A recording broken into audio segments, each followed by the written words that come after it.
Hello and welcome to another episode of Jive Talk. Today's guest, his first time on Survivor Jive Talk, is Eric, aka Arvo, who runs a Platonist channel on YouTube. It's quite popular and he's very insightful, knowledgeable chap on that subject. He also is a community builder in the USA for people of European descent. And besides a great interest in theology, metaphysics, philosophy, he has some interest, like I do, in human origins and biology and things like that, which are interesting to reconcile with his philosophical beliefs. And I'd like to talk to him about that today. Welcome, Eric Arvel. Yeah, nice to be with you, Tom. Thank you for that very kind introduction. Sure, looking forward to this. I appeared in your channel as a guest in 3 years ago in 2022, and I will link to that video at the end of this conversation, so you can watch that if you want more, because it's a pretty good chat we had last time. That was more about you asking me about paganism. Yourself, because I'm a pagan with influences from Platonism, you are a Christian with Platonist influence, or a Neoplatonist Christian. Which would you prefer? Probably a Neoplatonist Christian is closer to the mark. But unlike many Christians, I think that the gods do have a valid place in our ontology and metaphysics and should be reverenced. It's just a matter of vocabulary, really. What are these beings? I think it's a shame that early Christians were so quick to literally demonize these gods. Clearly, they're real forces in the world that should be respected. I agree. It's definitely a semantic issue. I've had this conversation with many Christians before. And also, I think a lot of people I know, like even not necessarily Platonists, like knowing Platonists, because I think everyone pretty much is is unaware of the influence of Platonism on their thoughts, since it's so ubiquitous in all Western thought. But I think I've heard many people say the angels are equivalent to the gods, which I disagree with. But I think that's part of the semantic problems which began with the 70 odd Jews who translated, the Greek Jews who translated the Septuagint and chose the Greek word daimon to translate God of Gentiles. But then because Jewish Platonists like Philo had said that angels are equivalent to daimons, they are, the malach is equivalent. The Semitic malach, meaning angel, is equivalent to a daimon, which I think is true.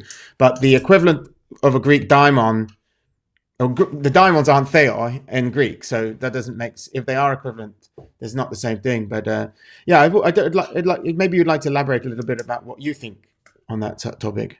Well, sure. Like with many Neoplatonic terms, there are several different levels of meaning. So at the broadest level, daimon or spirit can be interpreted simply to be any mediator between higher divine forces and man. And, Proclus will say in his essays on the Republic, I believe, that when mythologists, poets talk about appearances of the gods, they are talking about appearances of daimons, because the gods themselves don't condescend to actually make themselves visible in corporeal form. Exactly. So at that level, then, if you take this really wide meaning of daimon, which is also the basic meaning of the term angel, meaning messenger, then I think it is fair to call the gods daimon.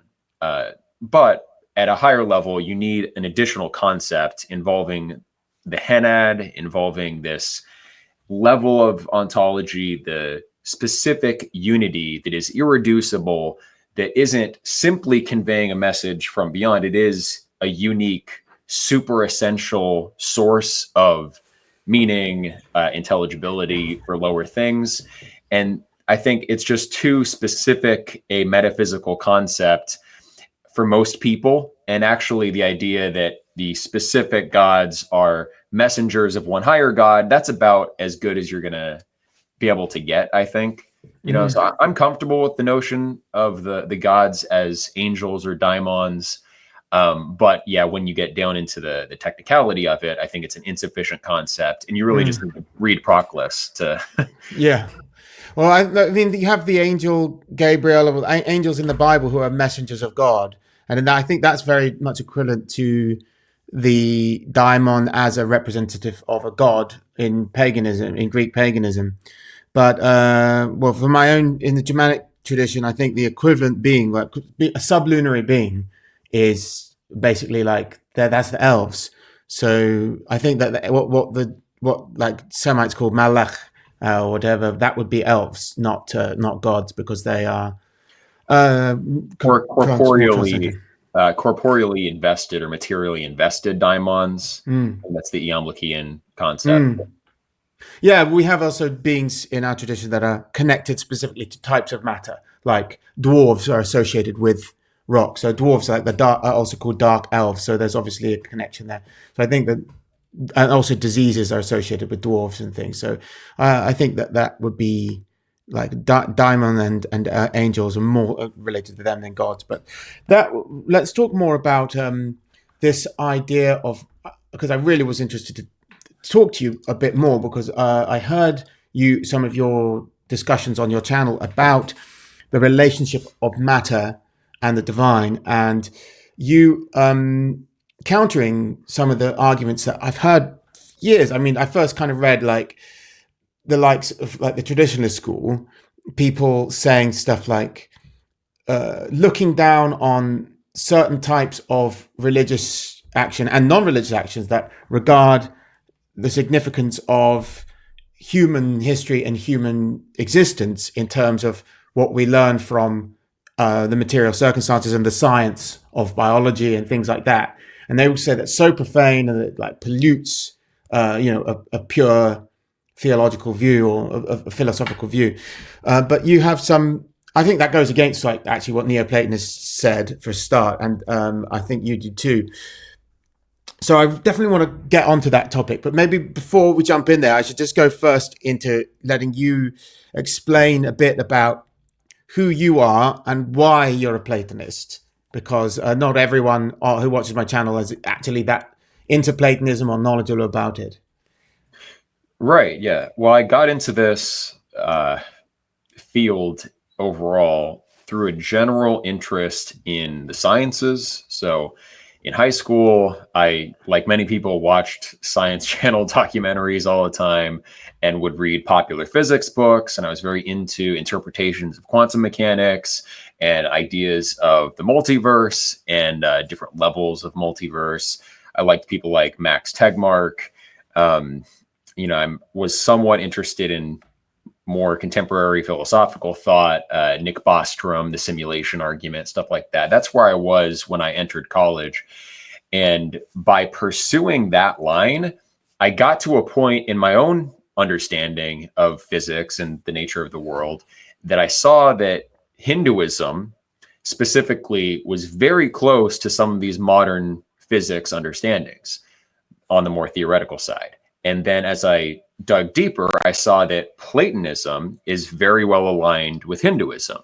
And so then this whole kind of perennial philosophy idea gained a lot of strength with me. I had a discussion with Dharma Nation, and we go in depth in the exact parallels between He's been Platonism. twice on my channel. Yeah, he's brilliant guy. Definitely worth listening to him. So yeah, I just sort of was faced with this kind of oddity that the best I could do in applying reason to modern scientific evidence converged with what ancient Hinduism and Platonism had to say about things. And then the deeper I dug into the Platonic sources, because I read the Upanishads and several, Bhagavatam, Bhagavad Gita, and, this sort of thing. And then I started getting into the Hellenistic sources, and I saw that actually they go deeper. And it's not simply that Platonism is reiterating this one universal perennial philosophy. It's that Plato, Pythagoras really does represent the cutting edge of this tradition, and that's continued kind of in the undercurrent of Western civilization, influencing things from ancient paganism, Christianity, even Judaism, Islam, through Rosicrucianism, Hermeticism, what was happening in the Renaissance. It's just this font of metaphysical insight that even continues to inspire people today. Modern physicists like Roger Penrose consider themselves explicit Platonists. And if you look at all of his ideas, it is very precisely parallel with the cosmology, with some, tweaks that the ancient Platonists were into. So I was just kind of struck by this fact of history, how significant it was, how widespread these ideas seem to be, and also that this one particular thinker through history, Plato, gave it a systematicity that no one else has been able to accomplish. And the Neoplatonists were, I believe, really just spelling out the system that Plato himself put together, with anteceding work from Pythagoras and others, obviously making it possible. I mean, even the used to be the highest IQ man recorded in the world, Christopher Langan, is a Platonist as well. So it's obviously like a important thing. And there's a big revival, I notice. I perceive there to be a revival based on like looking on the internet, whether that's a good indicator or not. But I perceive there to be an increasing interest in Platonism, Neoplatonism, among like Western esotericists, and which have, Western esotericism, as you've detailed there, has this long line through the Renaissance back to antiquity. And it seems like it's now popular among like the sort of esoteric and alternative spirituality crowd, probably more so among them than among Christians. But what do you think is behind this renewed interest in Neoplatonism? I think it's the availability of information with the internet. It's the same reason that people are interested in human biodiversity and ancient origins of different racial groups and ethnic types.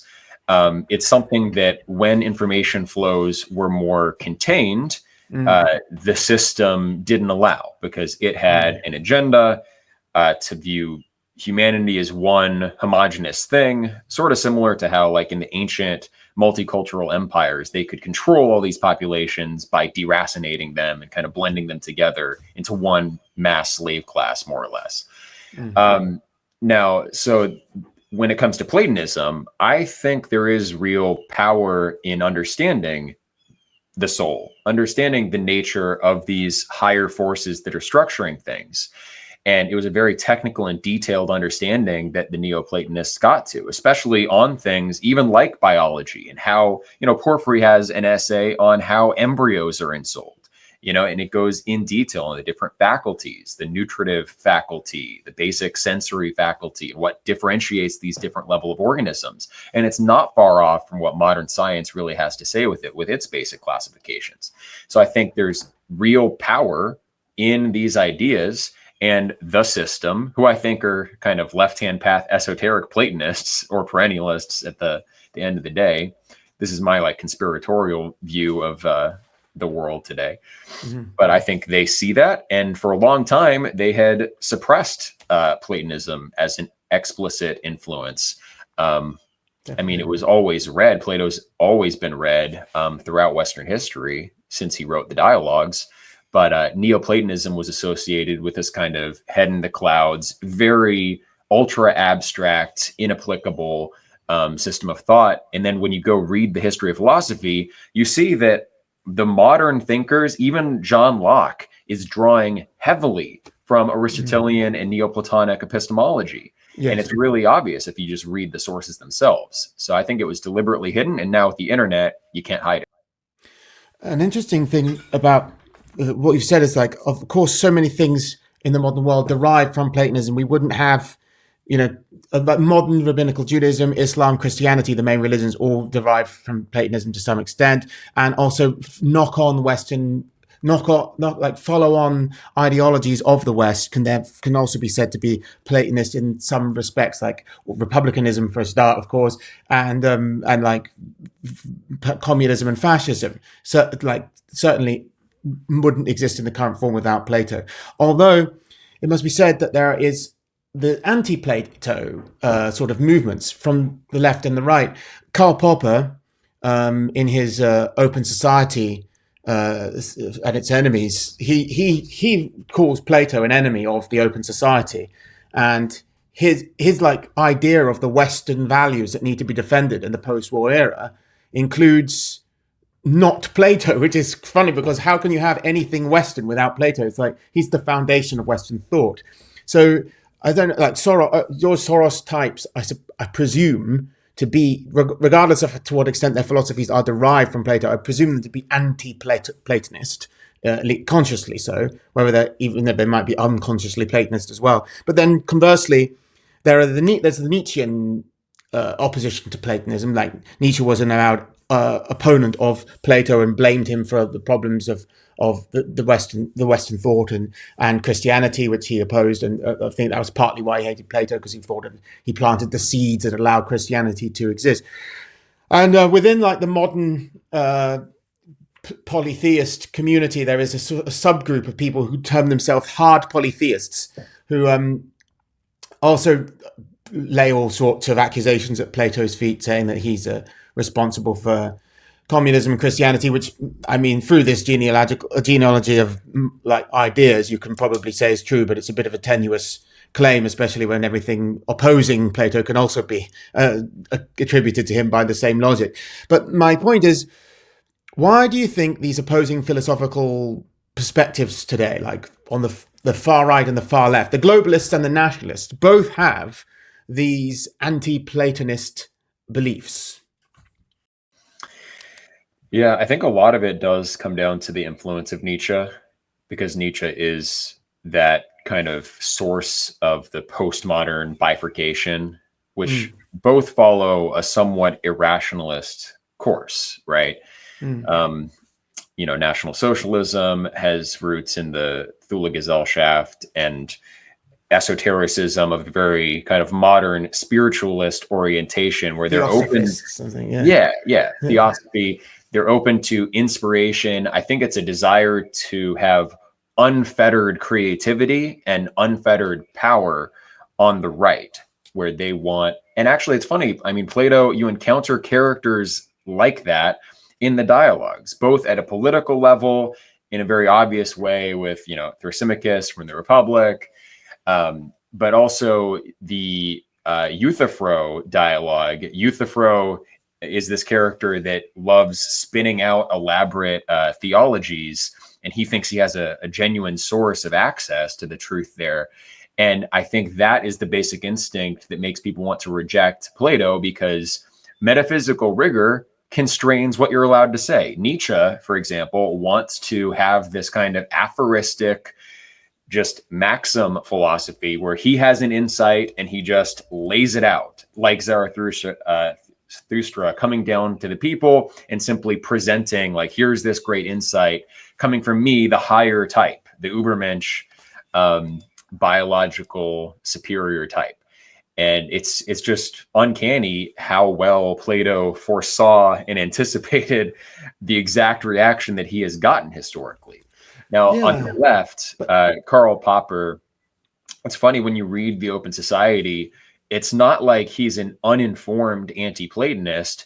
He goes deep in very specific, technical ways into the dialogues and traces how all of Plato's concepts relate in this kind of central authoritarian structure that he wants to go against. And he has to acknowledge that, like, yes, Platonism is a very coherent system. The idea that there's a descent of man, that the archetypes are behind us and we have to always appeal backwards. He links that to Plato's explicit, formation of the state in the Republic. He's a scholar of Plato, basically. And many of the modern anti-Platonists end up in strange ways kind of mirroring things that Plato himself laid out. Like Nietzsche, the Übermensch is able to conduct this transvaluation of values, or like critically analyzing the law that's received to generate a higher new law. That's exactly what Plato says in The Statesman. I mean, that's the role of the philosopher king. The law is always like the best we can capture these eternal truths for the time being, but the living word coming from a wise person, that's always going to be higher. So it's, Nietzsche's Übermensch is really just Plato's philosopher king, unreflectively.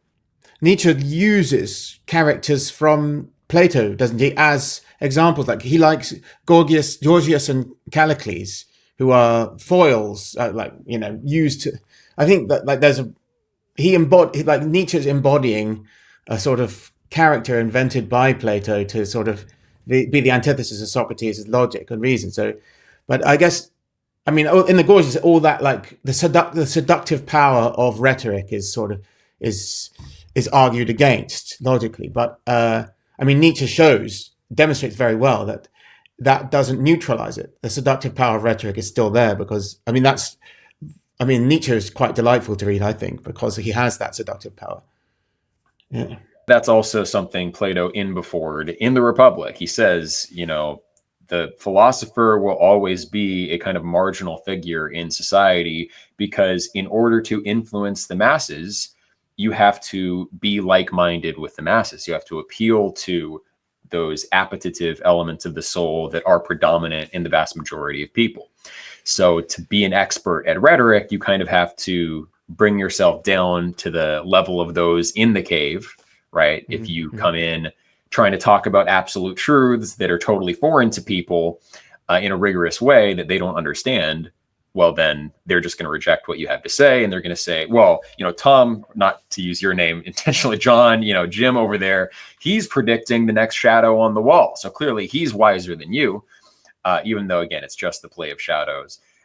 Trump recently tweeted or made a Truth Social post saying like, intelligence just is the ability to predict things, which is just remarkable. That's exactly what Plato says in the Republic, that those trapped in the cave would regard wisdom to be, is the ability to predict which shadow would come next.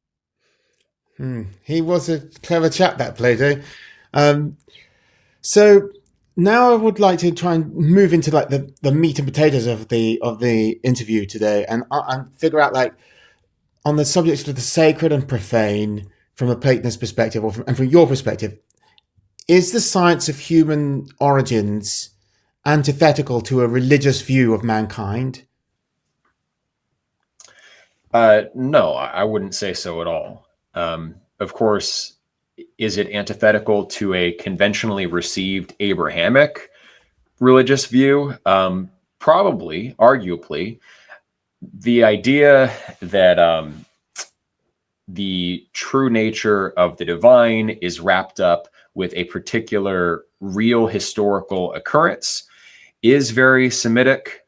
I think the Neoplatonists clearly had this understanding that what occurs in myths are analogies to metaphysical forces. Proclus again, in the Essays on the Republic, explicitly states that what is before in a myth is prior in the metaphysical order. So it's not simply a matter of interpreting these stories that we receive through mythology as histories. There was a self-reflective understanding on the part of the ancients that symbols communicated deeper truths than historical truths. So this historicizing, flattening of the metaphysical domain in the Abrahamic tradition has really set science against religion and metaphysics in a major way, in, I think, a way that's been detrimental to Western civilization as a whole. I mean, you think of the persecution of Giordano Bruno or people like this, Galileo even, right? And we've been hemmed in by this kind of historicist, flattening religious view.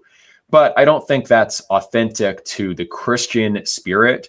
I think if you look at the behavior of Jesus, he clearly interprets the tradition he's coming from in his local area analogically, metaphorically, in a very loose way, and reapplies it in ways that his audience is not expecting, right? And the early Christians were commanded to be open to the Holy Spirit. Prophets were going between different Christian communities, and it was actually commanded of them that you have to listen to these itinerant teachers, right? It wasn't just in the early days that the priest is the source of authority, the bishop is the source of authority, the pope is the source of authority, and you have to listen to these people and they lay down the dogma. That wasn't it at all, right? It was an openness to the Holy Spirit, fostering community that actually allowed the Christian movement to grow. And I don't think that if you have that kind of spirit, that you're going to necessarily be antithetical to science. I think the logos clearly has rational, scientific, empirical sides, as well as this received anagogic higher side, the metaphysical side of logos, and they should be harmonized. So, I'm unorthodox in the way I apply my religion to science, but I believe that we can learn a lot about our nature, the nature of souls, the nature of providence, by looking at the historical side of our development. But at the same time, I think, just like Proclus said in the Myths, the prior temporally in a story represents the kind of prior metaphysically. Well, in the same way that God tells the story of the cosmos reveals deep structure through time that really reflects this eternal kind of order, the hierarchy that we have to ascend through. So that's how I interpret race and the role of all of these different biological types. I think it is an unfolding and a manifestation of an order that we have to ultimately ascend through, not by moving through time and adaptation. That's sort of the image, that's the reflection, the metaphysical path of ascent, that means returning to those proper archetypes that are eternal and not generated through time. That's one of the problems I think traditionalists and other like defenders of traditional theism have, is that evolution implies a development from the lower to a higher form, and Gwenon would say that was antithetical to a traditionalist perspective. I like that Evola at least allowed for there to be a theology of race, like there to be like a race as a reflection of divine hierarchies and divine differentiation, divine sort, like the soul is attracted to the form of the material that is proper to it, that resonates with its type. So that would make sense, and it fits in with Platonist things to have like blood as another symbol, or blood as another appropriate vessel for forms of the divine or of the soul. But the problem of evolution, maybe we should touch on that first before we go on to race.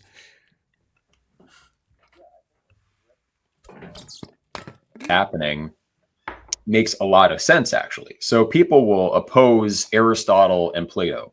Aristotle was the empiricist, and Plato was the metaphysician, and Plato said we had to only pay attention to the forms. Aristotle said we only had to pay attention to sensibles. And of course, when you read Plato, he advocates a dialectical path of ascent and descent that's also meant to be on repeat, if you read carefully. So we ascend through particulars, coming to know then universal patterns through a lot of empirical experience.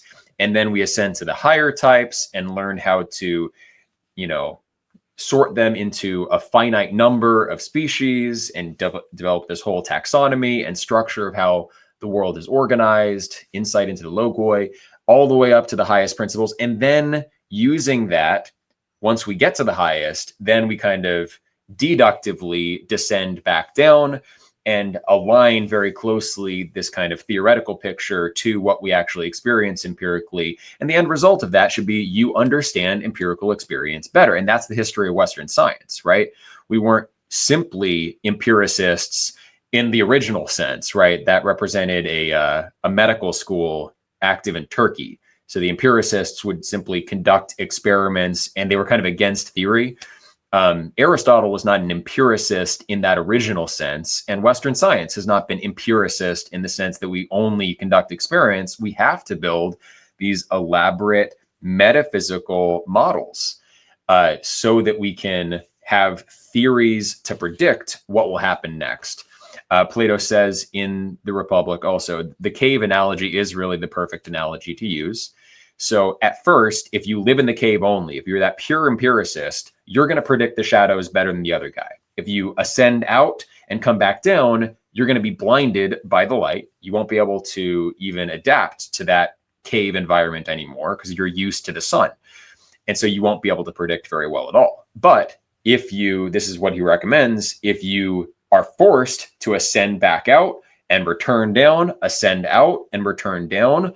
And you adapt to this change in focus from the dark to the light, then you will be able to predict the shadows 10,000 times better. And that's, again, Western science. By going to these elaborate mathematical models like the Pythagoreans developed originally, we then come back to the empirical world and have a much greater level of fidelity in our understanding. So anyway, that's the explicit Platonic epistemology. It's not, let's just focus on the forms. It's let's develop this dialectic cycle where we improve our ability to understand both domains. Aristotle is kind of zooming in on that path of ascent. And the Neoplatonists, of course, in their curriculum developed by Iamblichus, first studied Aristotle's Organon. So, when you look at the commentary tradition, there are a lot of commentaries, even on, Porphyry's Isagoge, the introduction to the Organon. And then there are a lot of commentaries on the categories, on interpretation, on prior analytics, posterior analytics, etc. And the reason for that is that this was the curriculum. There are commentaries on other Aristotelian works, of course, but they're particularly focused on those main works in the Iamblichian curriculum, which, by the way, I am teaching at erval.thinkific.com. Sorry for the shameless plug. But it's sometimes difficult to get through all these texts, so I find reading them together and explaining the historical context and technical terms can be helpful. But anyway, Aristotle ascends, and he's the introduction. That you read Aristotle first. You are introduced to the Organon, the tools of thought first, and Aristotle recommends or describes in his essay on the soul that we first learn all universal patterns through empirical experience. Now, apply that to the cosmos and evolution. What is happening? So the simplest organisms have the lowest epistemological and vital faculties that the Neoplatonists described, or the Aristotelians described, right? We have this nutritive faculty. Some organisms exist at that level, and that has to be trained. The ability for your body to ultimately produce sense organs, to produce dianoetic activity that can be used to model your environment, that all takes time to ascend into. So life as a whole is actually following this dialectical path of ascent. So if you just take the correlation between the microcosm of the individual and the macrocosm of the cosmos seriously, which all of the Neoplatonists did clearly, then that's how you would expect evolution to proceed. So yes, the highest summit that we strive to ascend to, intuiting the forms, becoming one with the one, theosis, henosis, as far as that's possible, that is the ultimate ground of things, but it's the summit of our experience. And in order to get there, you have to ascend through all the well-ordered progressions of beings, starting with the lowest faculties, moving up through the more complex. And there are many different aspects also along each of these paths, which is why you have to repeat this cycle. You don't just take one straight and narrow course and leave it at that. And I think that's also reflected in human variation and different races and different paths that evolution takes explore different facets of nutrition, growth, sensation, dialectical reasoning, etc. So I think it's exactly what you would expect if the microcosmic, macrocosmic analogy holds.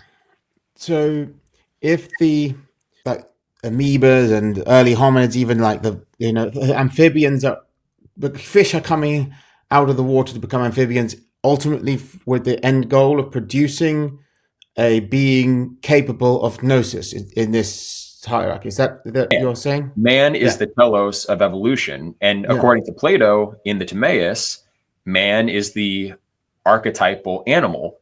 Well, really the cosmos is, but as far as literal biological animals, man is created first, just like the first account in Genesis, or maybe it's the second account. Anyway, that's a weird thing where there's two different versions of how the world is made back to back, and we're supposed to somehow reconcile them. But we have something similar for Norse mythology too. There's two separate. It's a hint or something. But no, man is created first, and the animals are produced metaphysically by a degradation from man, which is not in conflict with this dialectical path that I'm talking about. You know, the source contains all possibilities of order, form, creation. And I mean, just from a basic mathematical realist perspective, that has to be true. It's like math is not created through time. The ordering principles, the laws of physics aren't created through time. They have to contain the seeds of all like legitimate, lawful behavior in cosmic evolution. It's all there in the source of it. It has to be. Yeah, so the governing force, the forms and laws of the universe that resulted in life as it currently is were always present. So from the start, so that those inherent, the end goal is present from the beginning in that sense. But then how do you reconcile that with like the ideas of the fall and like this idea that man was in a higher state? Right. Well, that's the metaphysical descent. So the souls were eternally existent. Souls in Neoplatonism exist at the level of those mathematicals. So all mathematical law exists for all time. If you're a mathematical realist, philosophically, that's what you believe. And the vast majority of scientists are mathematical realists. Philosophers are mathematical realists. If you're not, then how exactly does mathematical truth work? Like if we're just inventing the math, then who gets to decide which mathematical structures are true and which are not true?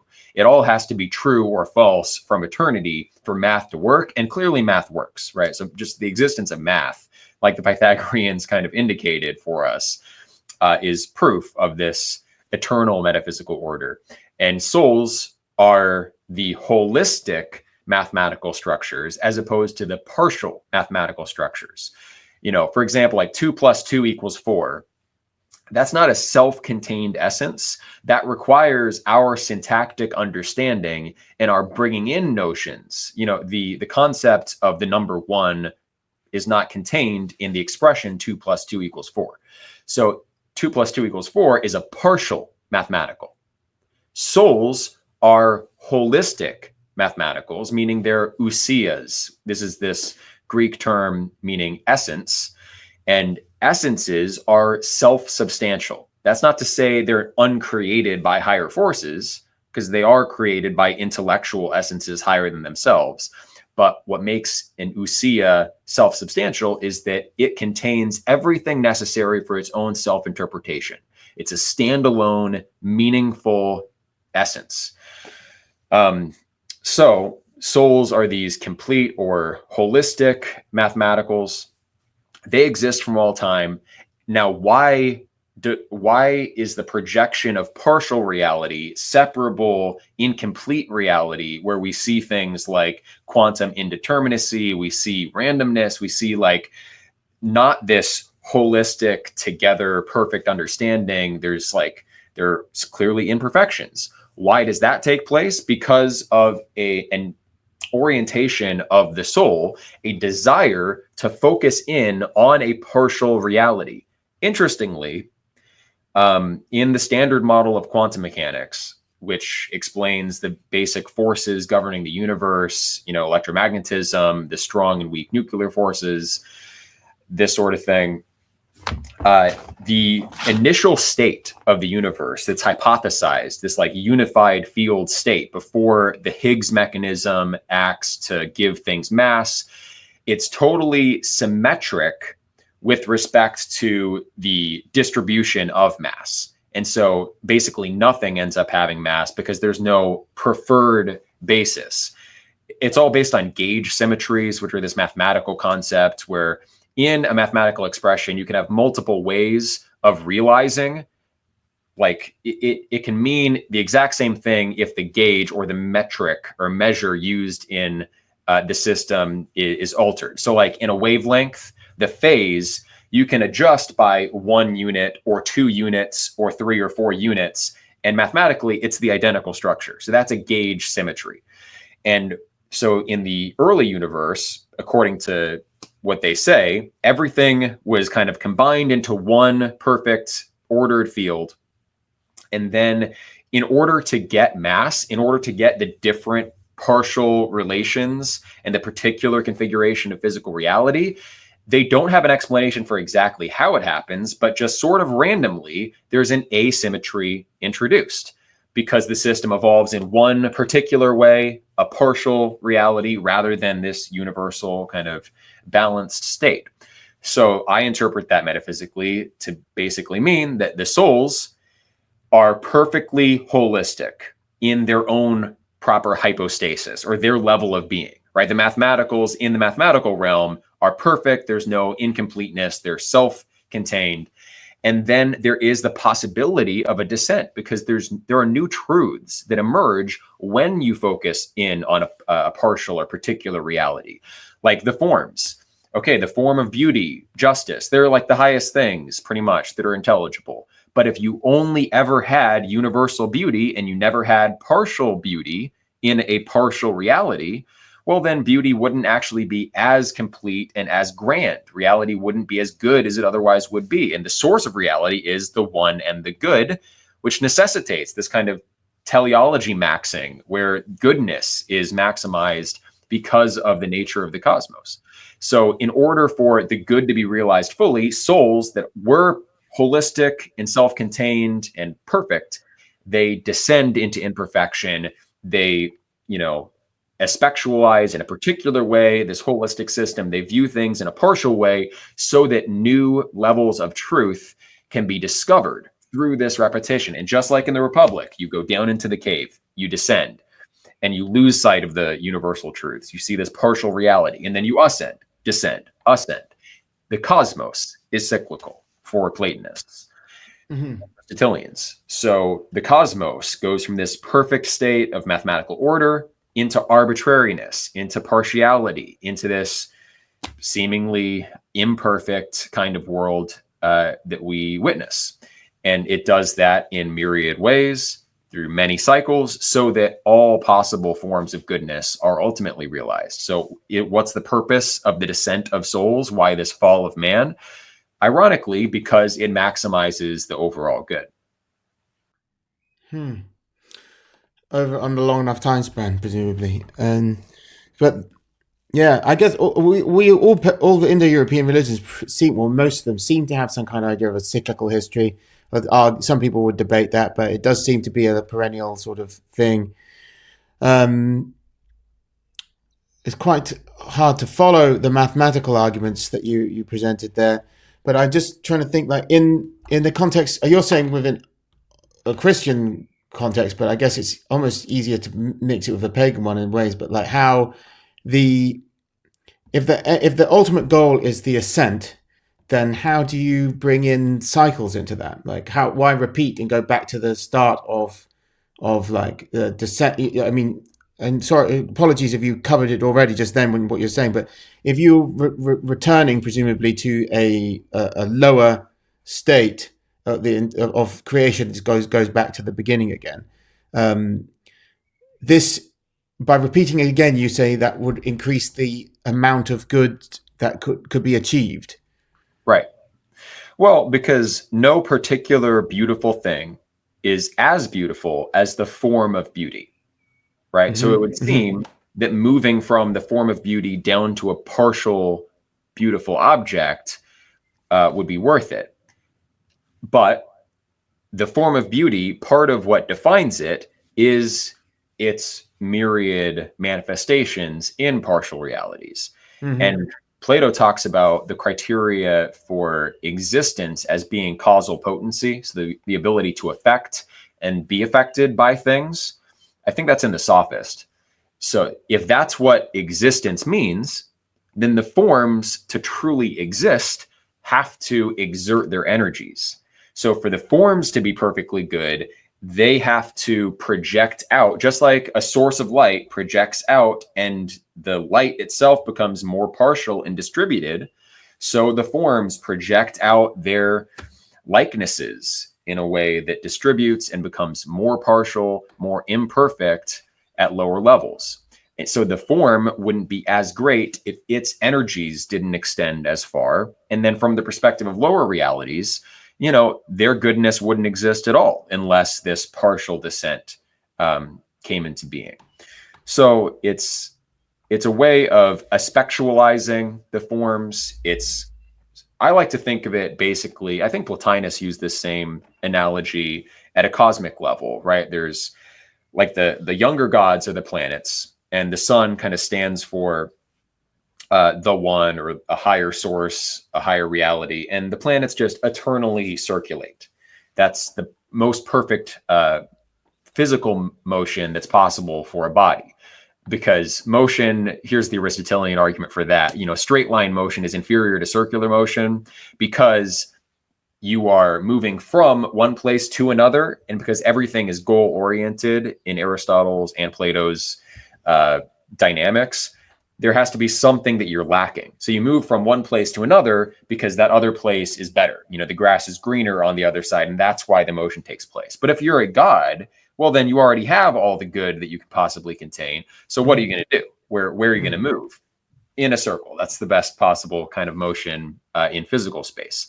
So the planets orbit around this source of goodness in the solar system, and souls circulate around, aspectualize, and view different angles on the forms, the intelligibles, which are perfect unities, perfect intelligible structures, but there are always different ways of getting at perfect intelligible structures, just like in math, right? The axioms are finite and very simply expressed. They're unitive. But then the possible expressions that come out of that would take an infinite amount of time, just like souls infinitely circulate around these intelligible cores. And you do that so that everything is manifest, so that for the lower beings, they exist, and that's a good thing, because anything that exists it's better that it exists than it doesn't exist if the one and providence guides all creation. So it gets to exist, which is great, and then the higher things get to be more potent, which is also great. I want to flesh out this idea of hierarchy of creation, because a slug is good because even though it's a lower form, because it will lead on to the higher forms and the increase of the good, or aspiring to the good. But the beauty as a manifestation of the good means that that which is beautiful, I suppose, is superior because it's higher. It's a more approximation of the form of beauty, which pertains to the good, the one. But so we can say then that, like, the within, trying to bring it back to biology and things, the way man is able to appreciate beauty in nature is a form of discernment in order to discriminate what is and isn't, what approximates the form of beauty, right? Presumably a faculty of divine origin. But we therefore say that something that ugly is bad, but not. But then also you say that it's good that it exists, even if it's because that it can become good. Is that right? Yeah, there's a relative beauty even to ugly things if you view it from a new perspective. Just like the slug. The slug may be uglier than a human, but among all slugs, there will be healthier and more beautiful and more active and vital slugs. So there's a kind of beauty, there's a kind of excellence that the slug can manifest that no other being can manifest. It's not as high a type of excellence as what man is capable of, but it's a kind of excellence. It's a particular kind of beauty. So yeah, ugly things, okay, I don't even want to bring it to that level, but things that, we view as excrement that we want out of our bodies, from another perspective, for a lower being, there is vital nutrition. There is something life-sustaining about even those things. I think that's a Neoplatonic example. Mm-hmm. So yeah, viewed at a small enough level or from a particular creature's perspective, everything that exists has a unique beauty that if it didn't exist, that particular unique beauty would be incomplete. And when you viewed like the form of beauty manifesting, expressing all of its possible instantiations, there'd be a gap. and its energies would be incomplete. So its energies need to be absolutely complete for it to be the best it can be. And also particular things have unique goodnesses, even when it seems like overall it's worse that they exist. Mm-hmm. So, taking what you've just said on the subject of biology in general into the more controversial area of human races and things, which is probably the thing that you get the most pushback on. What is your view of the function of race in biology? I mean, in like why are there are different races? They have different aesthetic qualities. They have different proclivities.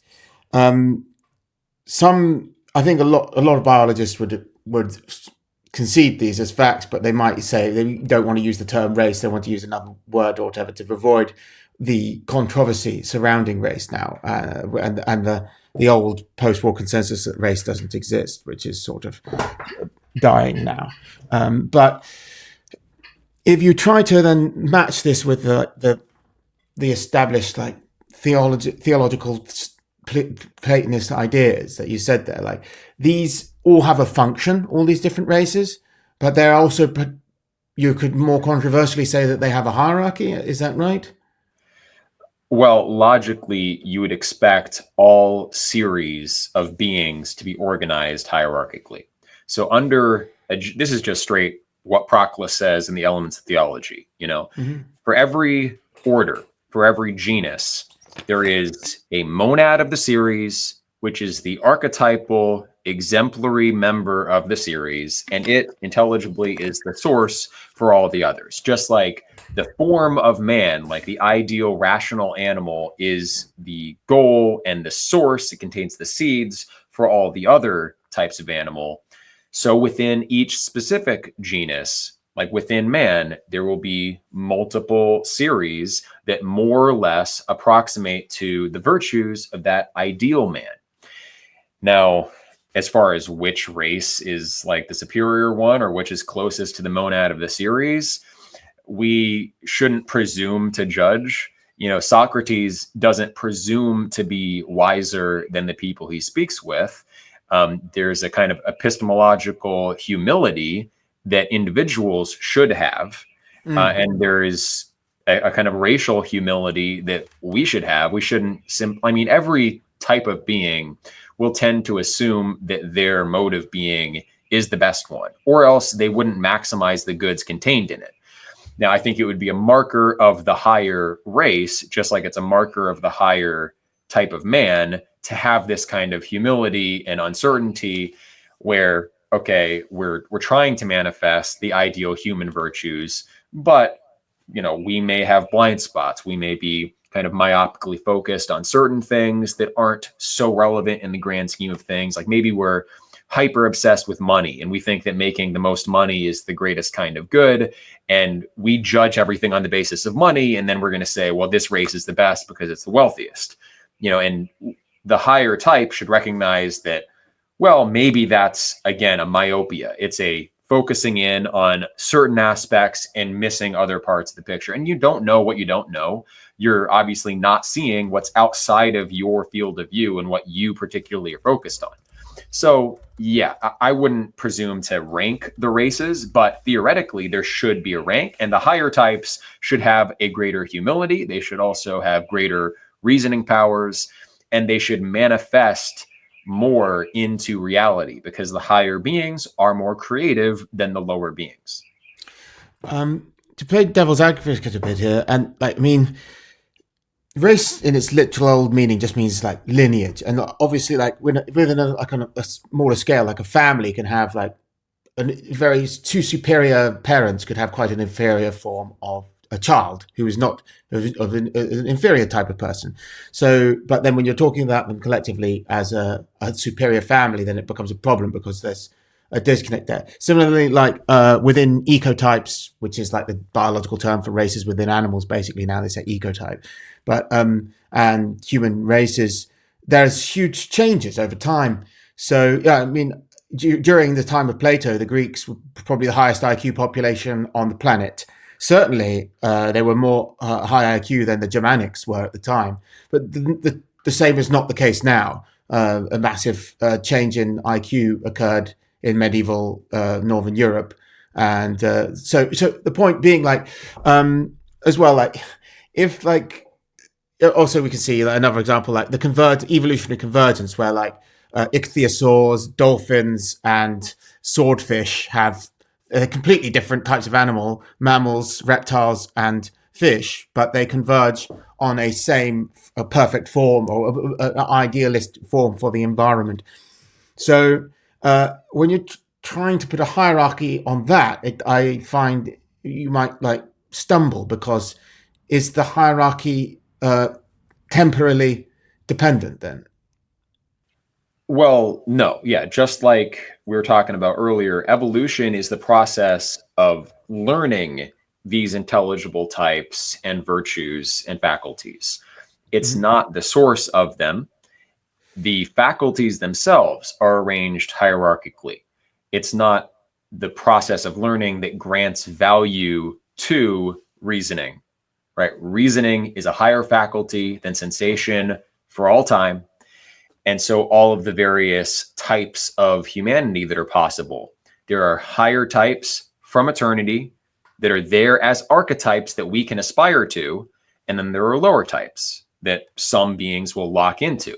And I think there is a real gravity in evolution, just like there's a gravity in conceptual space. You know, there's a phase space or a possibility space of all possible concepts. And humans around the world lock into these basic possible concepts in a pretty consistent way. You know, every culture understands the numbers 1, 2, and 3. Some of them stop there and just say many after 3, you know? Yeah. But there is regularity in this conceptual space. And so in morphous space, the space of possible body types, there is a kind of discrete quantized nature where there are only certain possible ways for an organism to fit into a broader stable ecology, and even whole ecologies. There are only certain types of ecology, like a finite number of ecological types that are stable. And if you deviate from that archetype, you're going to have an ecology that collapses. And if you have a body plan that deviates from these archetypes, it's not going to be adaptive. It's not going to be functional. So these racial types exist from all time, and the lineage is just a way of learning how to embody these virtues that are contained in the archetype. Right. So just as like the gravity of the ocean environment has pulled ichthyosaurs, dolphins, and swordfish towards a similar form, the gravity of human or being is pulling us towards a form, physical and also like cognitive, presumably greater cognition is the so as a means to have a better chance of achieving gnosis. Is that the form that we are aspire towards then? Yeah, I think if we set our priorities correctly. Of course, there is free will, which is essentially in our ability to look this way, or we have free attention. We can investigate any aspect of this cosmos that we choose, and we can specialize in whatever kind of ecological niche we want. And so if we focus on appetitive nature and bodily nature, there is a kind of human excellence that only focuses there, and we'll see certain regularities in the characteristics of populations that emphasize and aspire to that kind of virtue. Now, yeah, I think to aspire to the virtue of man himself, the archetypal man, well, the special distinguishing feature or the differentia of man is we're the rational animal. So becoming more reasonable, more guided by reason is going to assimilate us to that highest racial archetype. Right. So that's that. So in that sense, then the superiority of the Egyptians at one stage in history indicates that they were at that time better at approximating the perfect, but that then subsequent historical breeding practices have made them fall away from that. So there is a temporal like conditioning. There isn't like a perpetually superior race. It's just whichever race happens to be a greater approximation at any given time of the form of the rational man. Right. Yeah. Race in the sense of lineage, they rise and fall, just like souls, according to Proclus, rise and fall, always, perpetually. But the true race, the metaphysical race, the true kinds, that one highest kind is going to manifest wherever it's accessed. So maybe it was with the Egyptians at a certain point in time. It was with the Sumerians. It was with the Greeks. It was with the Germans, with the English, etc. But then there's an accusation that some theists, like some religious people, put against you, perhaps, or others like who think like you, that you would say you are an idolater of the blood by saying that you know, putting blood as this importance. But if that might not be the case, if you actually are you loyal therefore to your lineage, to your people, or only to that form which actually can manifest in other peoples in different periods? I aspire to the form, but my loyalty in the sense of what I put my care into is to the lineage. Just like, you know, if I want to study math, what I revere, what I care about, what I focus on is mathematical truth itself. But what I have loyalty to, what I care about, is my daily practice, the kind of lineage or genealogy of how I, in particular, come to the mathematical truth. That's what you have to care about, because the archetype is going to exist regardless, right? You want to aspire to the archetype and care about your lineage so that you can collectively cultivate a people to be able to aspire to that higher virtue. In the myth of at the end of the Republic, Plato talks about the reincarnation cycle. And even there, well, he talks about virtue being realized in the community and the necessity of drawing that philosophical type back down into the community to improve the whole. It's not about any particular class excelling. It's about the whole organism of the state excelling. Well, even in the journey of the soul, when you die, according to Plato, you're not on your own. There is a group that you move through that kind of in-between space with. You go to the underworld as a group, and you choose your lot for the next life as a group. One person at a time goes and gets assigned their lot for the next life with some, you know, guidance from their own free will. So in a similar way, I think we have to think about aspiring to virtue at a collective level. And I think there are plenty of mundane arguments for why that must be the case. And there are also metaphysical arguments for why that must be the case. At a mundane level, clearly, your capacity to individually aspire to virtue is conditioned by your cultural context, right? And if you're totally indiscriminate about the substrate of that culture, the biological type that is producing that culture around you, well, then you're not going to cultivate a culture that facilitates the aspiration towards virtue. You have to cultivate that organon at a biological level, just like at a rational level, you have to exercise your dianoetic faculties so that you can ascend to intellectual intuition. So when it comes to the body politic and like demographics, you have to think about the whole organism that you're a part of and ascend as a whole organism so that that individual virtue might be realized in a few. Yeah, some Germanic hard polytheists accuse, like, well, because we believe as heathens, and it's like as Plato said, like, you know, there is a collective in the underworld. You're not just an individual. You're ultimately trying to join your ancestors in the relevant destination that your soul should be received with them.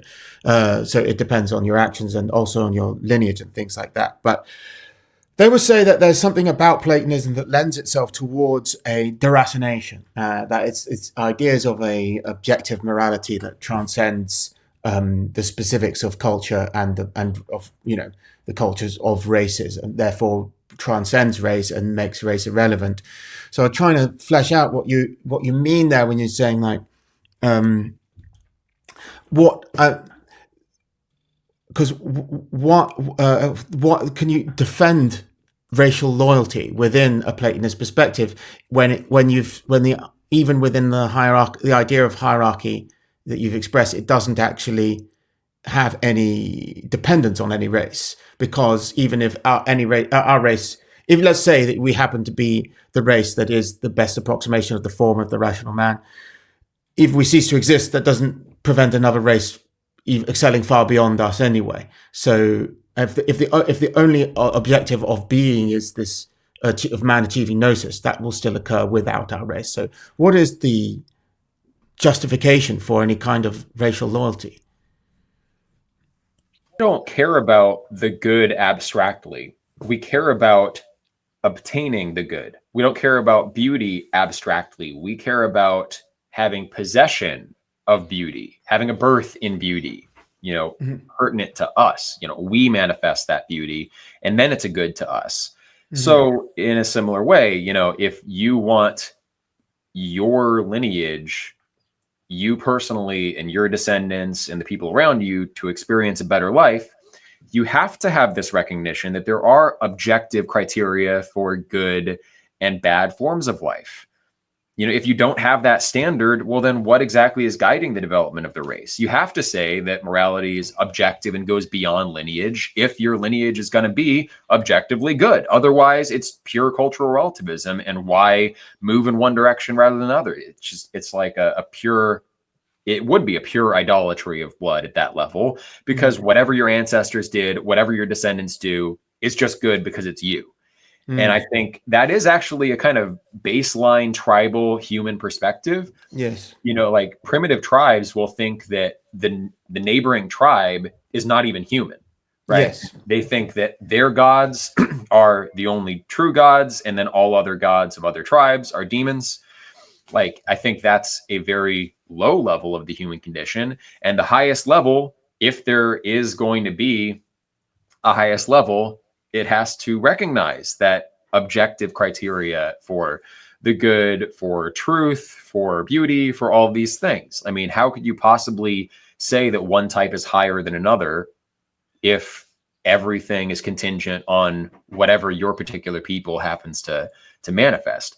So I care about my race because I care about us collectively obtaining the good. I don't just care that the good exists, because I can't affect that anyway. It's always going to exist. The beautiful is always going to exist. But what am I going to move towards as a people and as an individual? So again, the care and loyalty has to be with your lineage, but it's for the sake of objective good, objective beauty.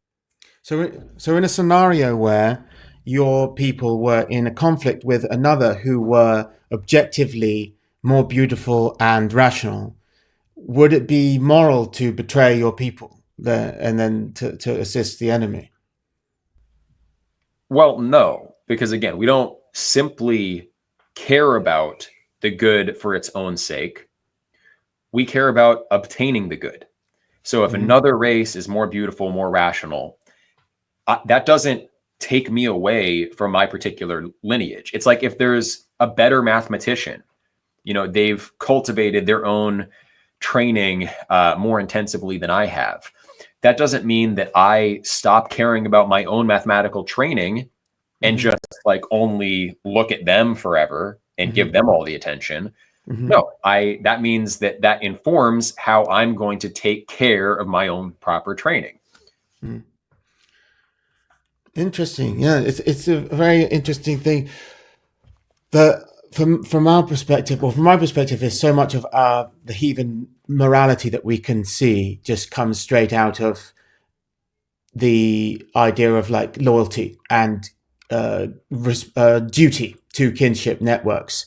But there are like obviously in the forms of Germanic laws indications of a belief of some moral structure, because there's forms of legal arbitration between competing kinship clans and things, and they have to then be beholden to the law, which is not which doesn't give favor to one, to like a clan or a lineage. So which means that it must be an objective morality that governs the two of them, but it's not fleshed out in any philosophical form, which is one of the reasons I look at other Vedanta or Greeks to try and see what other things might work. But I wonder sometimes if it was just too esoteric to leave a trace. It's like, Caesar describes that for a Celt to become a Druid, they had to have all of this intensive training for 20 years. 20 years, yeah. Yeah, 20 years. And they had to memorize. Weren't allowed to write it down. Yeah, exactly. All. They weren't allowed to write anything down. So it's no wonder, you don't find the philosophy just written there. Well, I have absolutely no doubt that, just talking to meeting pretty low IQ people, they have philosophical thoughts. Like people do. It's not just intellectuals who have philosophical thoughts and think about these things. People just do it. And so I have absolutely no doubt that there were these kind of discussions in pretty much every culture. But they don't have them recorded in this coherent way that the Greeks do, which is just like the benefit of literacy, basically. But yeah, it's hard to see. Obviously, what's preserved for us in the Germanic tradition is the myth and also the laws. So we get the idea of the culture from law. But law definitely did have an important role, but you could see how if you will judge Greece entirely by its law, then you would see Socrates very negatively. Only there would be no other way to see him except as a criminal, which is how some hard polytheists would like him to be seen as a corrupter of the youth only. But it is a question that I had to consider because I believe, of course, it's right and decent to be loyal to your family, to your, there's an argument now against boomers where they say, why don't they do more for their children? It's not considered decent. And especially it seems odd to Asiatic immigrants to the West to see why don't the older generations of Westerners do more for their grandchildren, or when they have the wealth and the ability to do it, why don't they pool their resources to ensure the dominance of their descendants? But that could be from a lack of a feeling of loyalty, tribal loyalty, family loyalty, or racial loyalty. But it could also be to do with it might have to do with lack of actual idea of lineage or a metaphysical idea of lineage at all in the West, where we no longer see our descendants as in any way being us, or us as being in any way a manifestation of or a continuation of those who went before us. We're just individuals, and that kind of. Could you talk a little bit about how Platonist how a Platonist would view the Anglo individualism of the modern world? Well, clearly misplaced. People will argue against having children on the basis that it's sort of just a relic of these instincts that animals have. They kind of want to completely undo the naturalistic fallacy, right? So I think because the development of life with Darwinian evolution was made such a mechanical thing, it became this abstract model, this mechanism. There was no life sustaining it. Like in Platonism, clearly the development of different lineages is guided by spirit. It's a continual source of form that we have to call ourselves back to. You commune with your ancestors. And I think those are metaphysical ancestors first and foremost. If we're going to take a Proclean perspective on these myths, the ancestors of our tribes told prior in time in the narrative represent the prior metaphysically or the higher metaphysically. So if we commune with these ancestors, we are, recollecting those archetypes.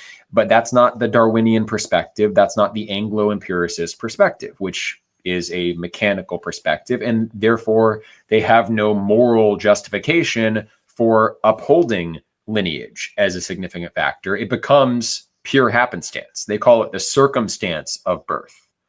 Right? It's like, oh, I just happened to find myself here by total chance.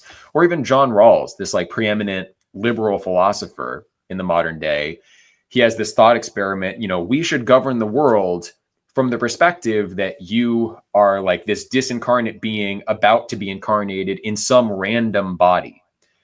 So the political thought experiment, sort of like, John Locke's thought experiment, abstracts the individual as totally prior to the collective, and then on that basis we should establish the collective because the rational individual who's totally separate from it decides that's what's best. Well, similarly, John Rawls has this disincarnate individual rationally deliberating on what political structure would give me, like in a Bayesian way, the best odds of a good life. Mm-hmm. Because it's pure circumstance, it's pure happenstance.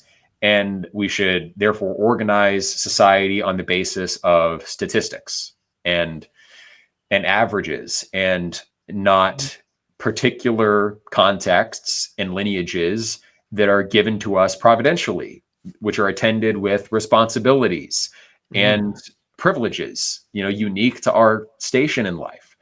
And so they're very anti-traditional, which is, it's strange.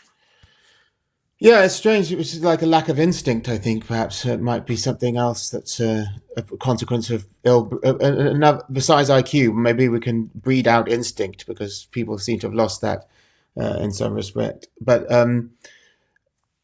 would that, like you were saying before, about if you were to be loyal to an objectively more rational people over your own, the failure of duty would be so immoral that it would outweigh the goodness of contributing towards the good in the form of a more perfect people. Yeah, absolutely. It just doesn't make sense as behavior. Again, like, there's a better mathematician or musician than myself, so I'm just going to become their fan. It's like, no, you should therefore be inspired to cultivate your own mathematical or musical training to be more that way, to become more excellent like yourself. I guess I used to think, if I see that another child is more talented than my child, I wouldn't then devote myself to raising that child instead of mine and just discard my child. And I don't think there are many who would consider that a moral action, because there's an tacit acknowledgement of duty of parent to child. It's one of the few forms of innate, natural duty that everyone still, even libtards, will still accept. Like, a parent has a duty to a child, which is good. But then they want to discount other forms of blood-related duty, like familial duties. Well, if you collapse the metaphysical dimension onto the physical dimension, then you can't parse this distinction.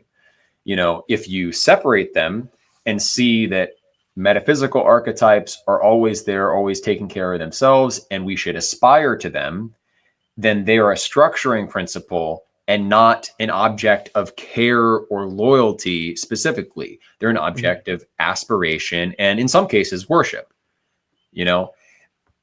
Care, loyalty, that belongs to this horizontal dimension, which is the way that we actually come into knowledge and virtue. And our lineage is how we do that, just in practical terms. So as an individual, it's our upbringing, our development through time, our education. And as communities, it is the transmission of knowledge from parents to children. It is the schools that we establish, the way that we build our communities. So if you flatten, again, the metaphysical onto the physical, you have no conceptual orientation. Then it's like, well, I care about the highest quality thing. It's like, no, you don't care about the highest quality thing. You aspire towards that quality.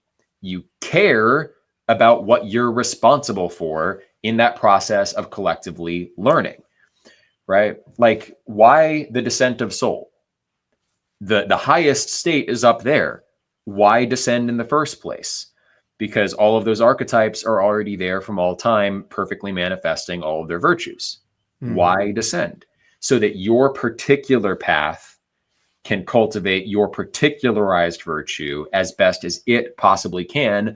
And that redounds to the glory of the form that you're instantiating. It also maximizes the goodness that you individually, in a partial way, can experience, and the whole cosmos is better for it.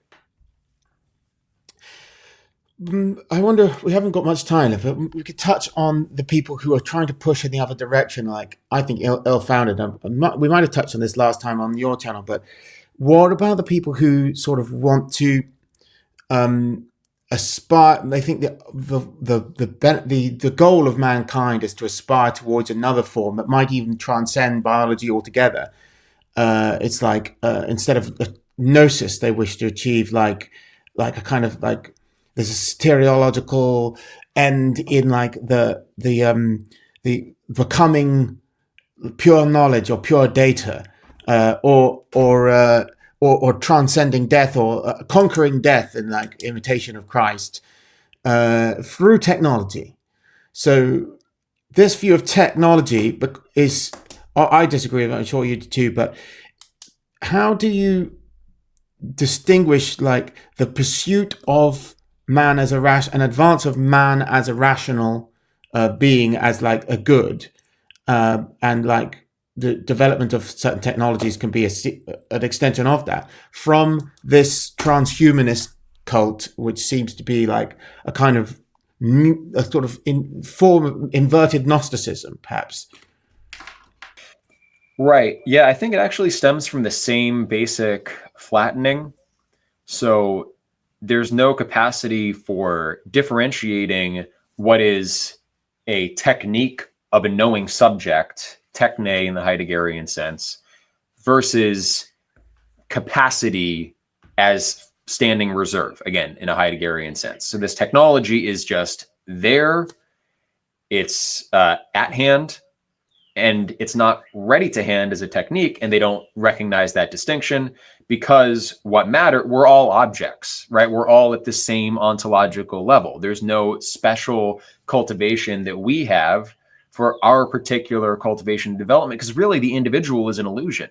That's another kind of inversion of traditional religion, where like ego death is a good thing in Hinduism, but they modern eliminative materialists will say that's because literally like the subject itself is an illusion, and we are narratizing our own self-identity into existence in a kind of confabulation. See, like if you read Daniel Dennett on consciousness, this is his view. There are like plenty of modern philosophers who believe that it is fundamentally just not a true category. It's only the physical. There is no soul.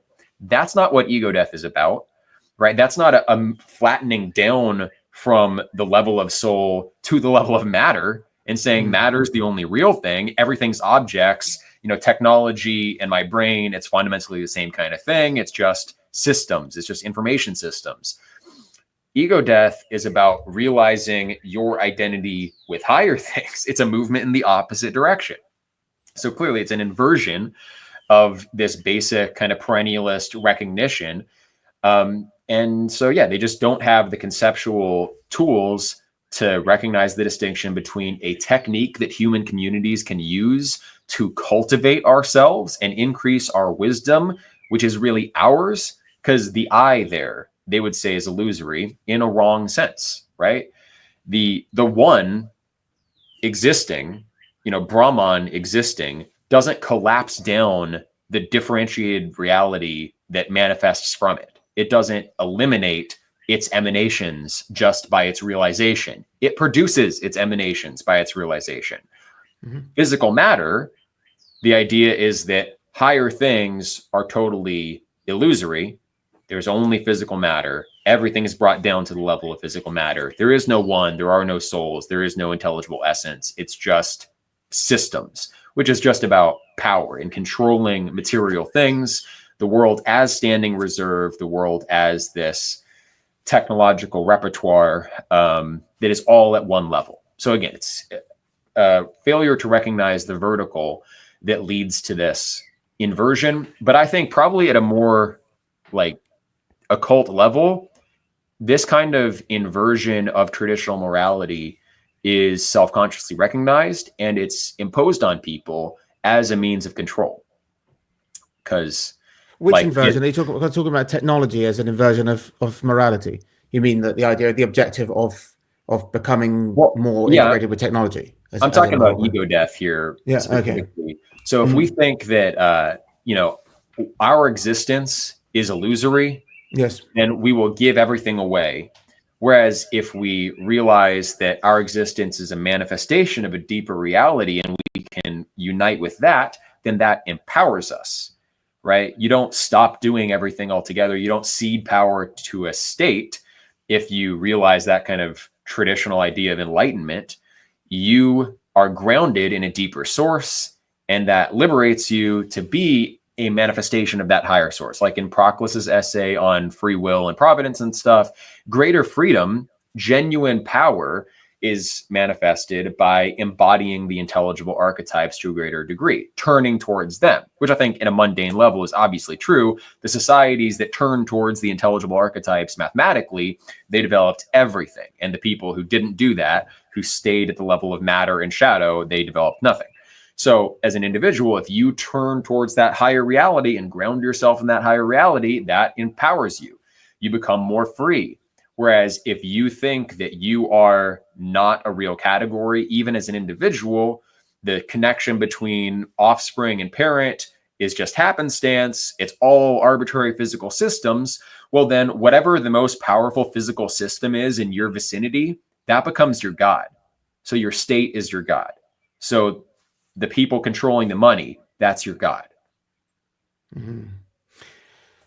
Another question that comes to me is, what if an artificial intelligence was more rational, or was a better? Can an artificial intelligence be a better representation of the archetypes of the forms? Well, not of the form of man. There are probably other types of soul that are being manifested by AI, partial souls. And that's a Proclean distinction between holistic souls and partial souls. The partial souls are shadows of real souls. So they derive their substance from the true souls, just like AIs are trained on human knowledge. Mm-hmm. And yet they don't have that integrated unity, which allows them to be a genuine essence or ousia. So AI is currently at that level. But in each series of being, there are partial realities moving towards the monad of the series. And so what's manifesting in physical space, I think, is the partial manifestation of a certain order of soul. We haven't seen the real thing. What that will be, I'm very curious to see. That doesn't mean that I have loyalty to that higher thing. It may mean that I have some level of reverence for it. Because again, I don't see a fundamental separation of these realms. The learning through time is to recollect those archetypes. God theurgy was about manifesting the energy of higher types of soul, spirit, and ultimately gods. So AI is that same kind of process, and we can do it well, or we can do it in a reckless way. So we can, conduct AI research and building AI systems in a way that it continues to manifest more and more powerful partial souls. And then we'll be in a lot of trouble. Or we can ensure that like the AI has a techne view of its interaction within its environment. We can ensure that it has holistic good as a priority. And how you do that, well, that's a whole research program that's integrating philosophy and ethics into AI training. I mean, I wish that we could just ignore it and go to a previous period in history. But it is this is the big thing happening right now. Yep. And so we can either apply traditional wisdom to it and have like theurgic prudence in our dealings with AI, or we can let the technologists take control, and that's going to result in flattening in one form or another. But is mortality and embodiment an essential precondition of gnosis, in your view? Like, if an AI could, outdo us it could go, exceed our abilities in rational, it could be a better approximation of pure rationality, and like, would it therefore be more capable of gnosis, or is it something to do with our ensouled bodies that and their and then mortality that gives us this potential. Because if all the you said earlier, like life itself, like has been moving towards its form. I know transhumanists. If a transhumanist was a Platonist, he would probably say that the entire biological life was moving towards AI as the final goal, and mankind is just that last stepping stone towards it. But I wonder what you think of whether death itself has something that essential that that the AI could never have. Yeah, I mean, for humans, clearly death is a moral mechanism with a lot of significance to it, because humans, as a descended creature, we're not perfect souls, we're mortal souls. That's what conditions us.